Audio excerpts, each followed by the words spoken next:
Alfajer with an op. He finds one, but now the numbers are running at him. What a shot! Oh, this could be big. Finally starting to see some life in Alfajer. A best of threes now. Ascent, Icebox, and then Sunset to close us out. So losing in this matchup means that you're going to have to play that other game where it's either 100 Thieves or EDG in the decider game. Looking to bypass this hold, looking to bypass the Killjoy utility and take it through market. They've got to contend with Foxy9, but he's down to 4 HP, and they've already lost Ash. No more. Crashes is quickly going to turn this back into the Kayak. We are still 3-3 for now.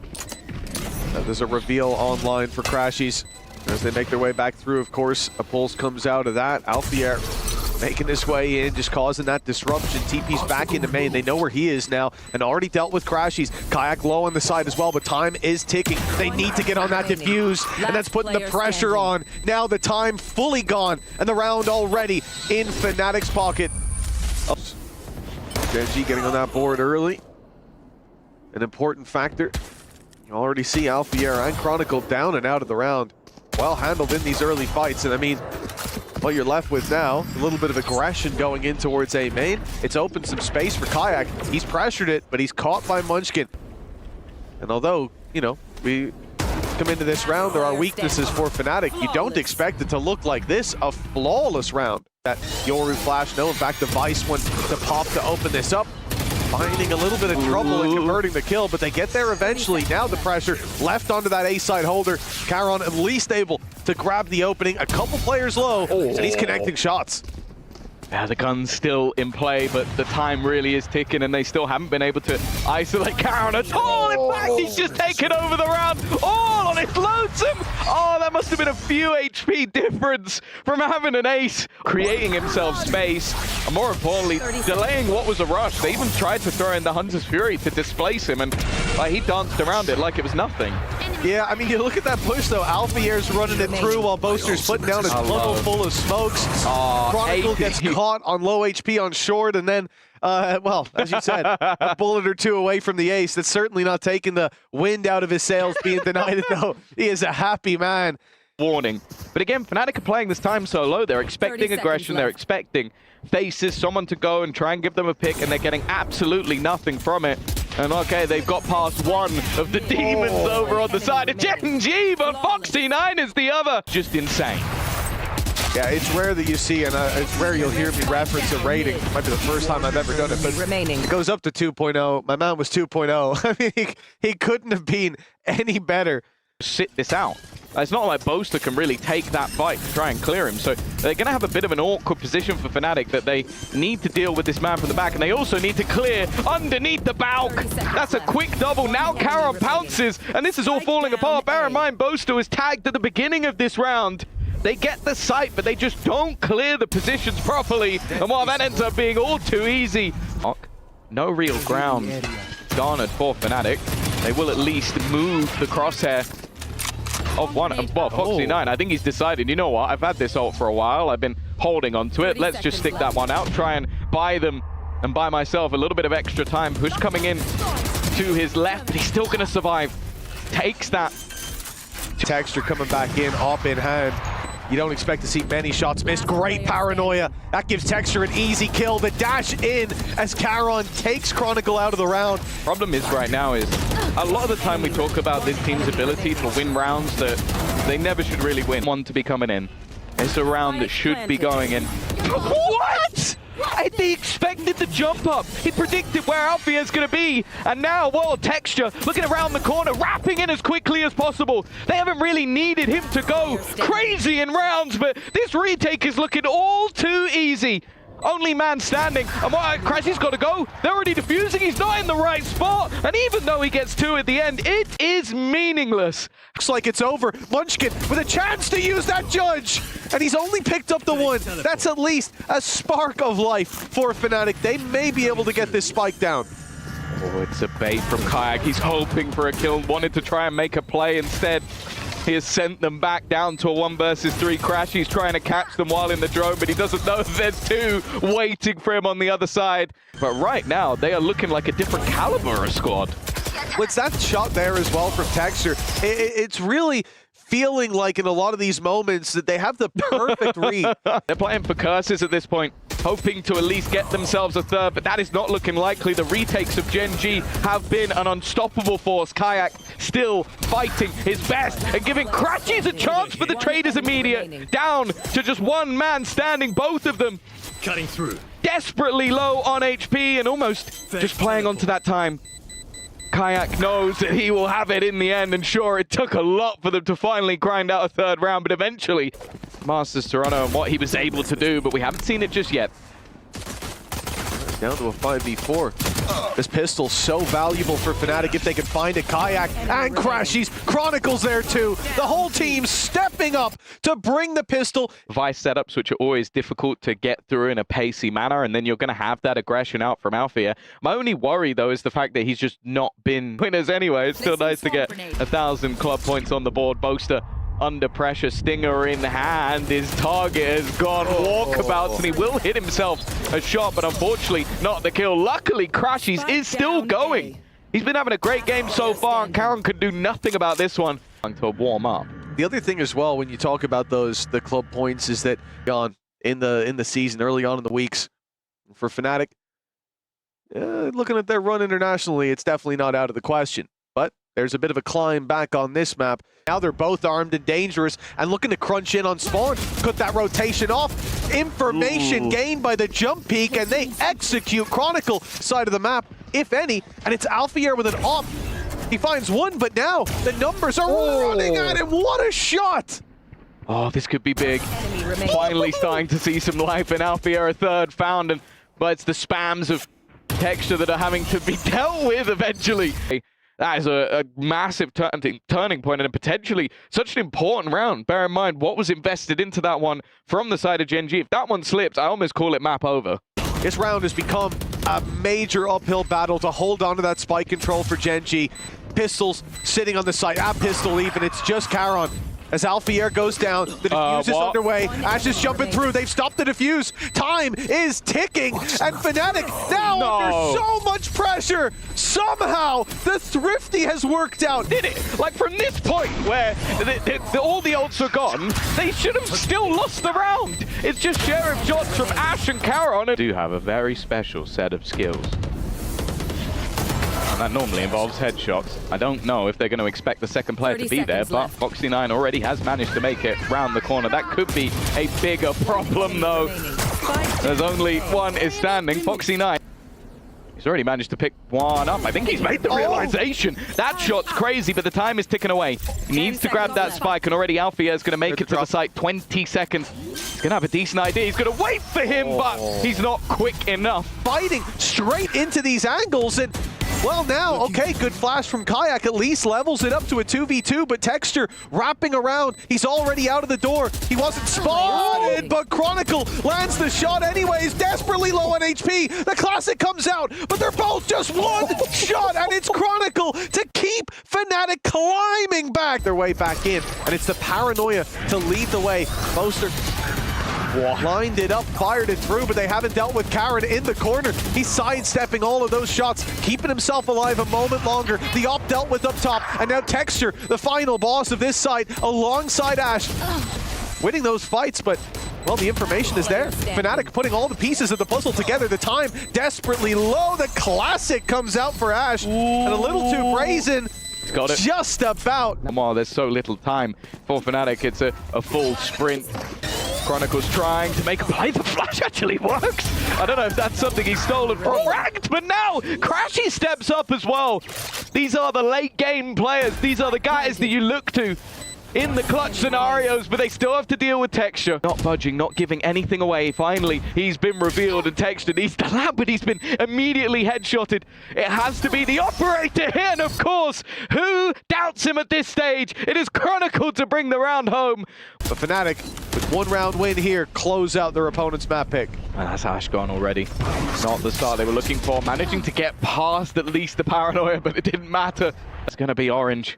Oh dear, Foxy's tried to find a gap, and instead pistols under their belt. That's what gave Fnatic the second lease of life, the chance to fight their way back in. Munchkin surrounded here. A player in the smoke emerging, tagging him and taking him down, leaving Karen to do it all. But the 1v5, the ace is too much to ask for. Fnatic somehow managed to walk it all the way back. The 9-3 curse. I think Fnatic are going to want to try and join them first time around. Give yourself a little bit of extra sleep. Bounce back in a dominant way. Let's hope that's not the case here. Already Kayak is the one to pick up the opening, put under pressure, but still delivering a triple kill and the dash to get out. He'll be caught eventually, but quickly traded. And Ash is left all alone, still with a chance. Not even tagged up, but as the plant comes through, Crashies does as well, up in heaven to put 1-0 on the board for Fnatic. Walking into this up might not be the right play. It's giving Kayak an opportunity to at least pick the one. Oh, he's not expecting another player to be there, but with Foxy9 dead up on the belt, Ash is now surrounded and dealt with quickly. Texture with the pressure again, having to make a big play, and he'll do well to start, but he can't get out of that choke point. Deal with that pressure. Not pushing up above and then just allowing him to basically surround the remainder. And also in the meantime, the other two are just fighting that 2v2 within the site and left it in an impossible scenario. And that had to be a pretty tasty shot. Doesn't land as he goes back out. And the flank up from Foxy9's got a double. The Bulldog working wonders. Alpha will eventually meet his maker though, and with a relatively low investment, Gen G putting up one hell of a fight. To stand on top of another gun, but there we go. There we go. Got there in the end, but immediately dealt with. Finding factor, I think I'd put it down to Crashies, Kron. You should run. And some Kayak. Already though, they are under serious pressure. Two opening picks for the side of Gen G. Lockdown is forcing them into Karen, and while he just isn't missing a beat so far in this round, finally there'll be a response from Fnatic. The crossover.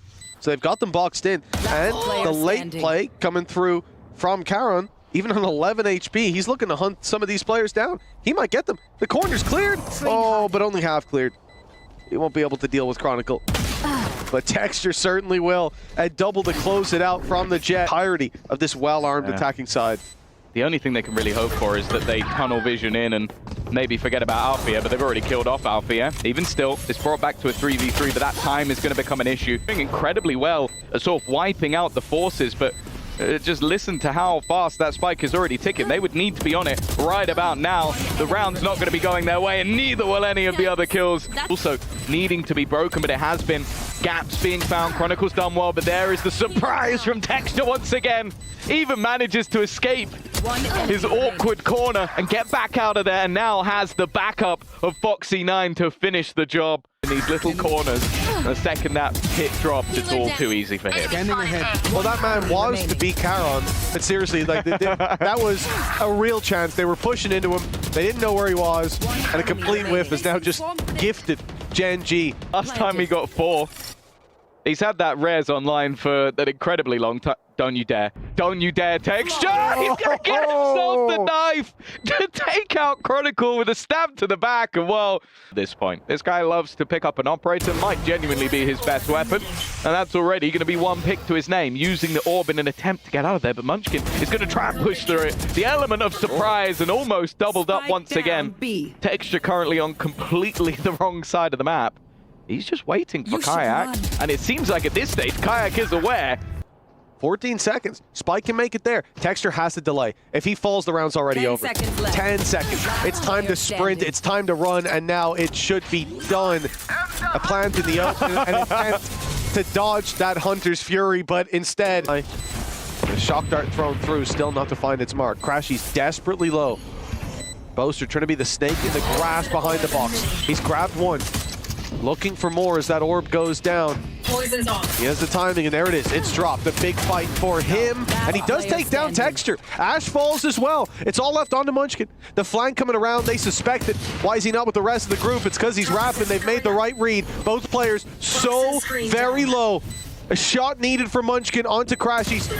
2 for Chronicle, but a headshot delivered by the man himself. Smirking after being knifed. Like, that's a guy who couldn't have given less of a damn about being knifed. And well, he's going to take home an important pistol round for Fnatic. few players waiting around that corner. There goes the swing, and he gets out of there scot-free. Garon has taken a bit of a tag, so needs to be a bit more careful with it. But they are still just looking to fight and brawl. In fact, he's continuing, finally put down by Alfajer. Like doesn't go this direction that they haven't cleared, but it is. Chronicle's going to give him a chance, an opportunity, but the shots aren't hit. And now, Munchkin knows he's probably surrounded. Didn't know how far Boaster had gone, though. And a 3v3 with Alfajer's lurk playing a much bigger role now. There's no utility to section him off inside of Kitchen. He should have a free kill, a freebie onto Karen. That he absolutely does. The pressure on as Foxy9 feels surrounded, gets pushed into Boaster, who's picked up a triple. And Fnatic walk away with the round win. Full opening duel, and again, you know, hello. Gap exploited by Fnatic. Ash. He's pulled things back in their favor. Chronicle dealt with after just one, of the spike now dropped in the open. Pushed up in B main, that flank around through spawn is going to take a long time to come to fruition. Alfajer lands one. Lockdown will send them back and back into the waiting arms of Boaster. That's a free pick with Ash desperately low, and it was a headshot anyways. But planted. Maybe some slight over-eagerness. Now it's left on to Munchkin. He did at least for a second manage to isolate the jaw, but he's now got a Viper's Pit in mid. The spam battle, but Munchkin just can't take that for much longer. But maybe he can create some disparity. Hope that he could find the opposing Viper in the pit, but his HP ticks down by the second. He still manages to kill. The problem, though, is that time has been ticking the whole time. He needs to kill off Alfajer within a matter of seconds. He needs to get onto that spike around the corner. Alfajer goes. It's 10 for Fnatic. Already needing to win this map, needing to come back, find that momentum, and then take the next. That's not what you want to see. That's definitely not what you want to see. Whiffy on both sides. But Texture, who's been so reliable for Gen G. Players that could just be waiting for him to take them down. Doesn't know the seconds there. And neither does Munchkin. It's almost identical on other sides, but neither is quite capitalized just yet. That time is ticking in Fnatic's favor, though. Munchkin still going strong. Alfajer is someone that needs to be dealt with, but he's just playing it calm, playing it patient. Snakebite's going to be going out, but he's just going to try and stick it as much as he can, and well, he can't for long. Alfajer again. This is an angle that has not been cleared. The first is for free. There's plenty more to be had, though. And Boaster very quick with the response. In play again for Fnatic, and they're looking immediately. Chronicle just continues that push back towards their own spawn. Eliminates Ash. Boaster threading the needle under the bridge. Gets an easy pickup. And Texture, reliable as he has been. This is way too much to ask. By removing the utility placer. No. That is a risky play from Ash and a complete misread on the space taken by Fnatic. A 5v3, a Hunter's Fury sent in, but Munchkin stands his ground. Unfortunately, Kayak takes that ground back. The same angle that he found a pick in just moments ago as he catches Karon off. And now Alfajer slipping past undetected, eliminates Texture. A 1v4 to stand a chance, and he won't even get close. Fnatic take this series 2-0.